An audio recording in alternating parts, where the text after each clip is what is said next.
ગુજરાતના મગફળી ઉત્પાદક જિલ્લા અમરેલીમાં ખેડૂતો માટે સારા સમાચાર। લાઠી માર્કેટ યાર્ડમાં અમરેલી જિલ્લા સહકારી ખરીદ વેચાણ સંઘ દ્વારા ટેકાના ભાવે મગફળીની ખરીદી આજે શરૂ કરવામાં આવી। પહેલા 2 દિવસમાં જ 107 મેટ્રિક ટન મગફળીની ખરીદી કરવામાં આવી છે। ખેડૂતોમાં ઉત્સાહ વધારી રહ્યો છે।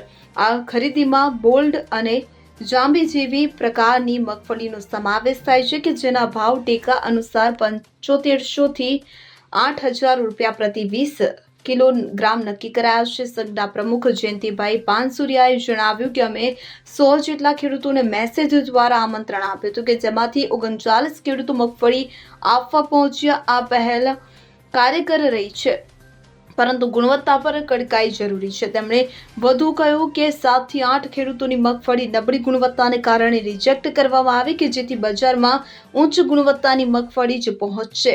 આ ખરીદીથી ખેડૂતોને યોગ્ય કિંમત મળશે અને મગફળીના વેપારને વેગ મળશે। જિલ્લામાં આ વર્ષે મગફળીનું ઉત્પાદન 2.5 લાખ હેક્ટરમાંથી અંદાજે 4 લાખ ટન થયું છે જેનું વેચાણ આવી પહેલથી વધુ સરળ બનશે। સંઘે ખેડૂતોને ગુણવત્તા જાળવવા અને વધુ ખરીદી માટે નોંધણી કરવાની પણ અપીલ કરી છે। આથી લાઠી માર્કેટ યાર્ડમાં ભીડ વધી રહી છે અને ખેડૂતોમાં આશાની કિરણ જોવા મળી રહી છે।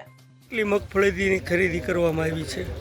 2 દિવસની અંદર ભારત સરકારની ગાઈડલાઈન મુજબ લાઠી એપીએમસીની અંદર જિલ્લા ખરીદ સંઘ દ્વારા 2 દિવસની અંદર 39 ખેડૂતો આવેલા છે। 100 મેસેજ 2 દિવસમાં પાસ કરેલા, એમાંથી 39 ખેડૂતો આવેલા છે અને 107 મેટ્રિક ટન ખરીદી કરવામાં આવી છે અને જે ખરીદ કરેલ માલ સરકારશ્રીના નિયત કરેલા ગોડાઉનમાં અહીંથી સપ્લાય કરવામાં આવે છે। Bureau report CN24 news. હવે જુઓ દેશ દુનિયાની તમામ ખબરો તમારી આંગળીના ટેરવે। ઉઠાવો મોબાઈલ અને Google Play Store પરથી ડાઉનલોડ કરો અમારી CN24 ન્યૂઝ મોબાઈલ એપ।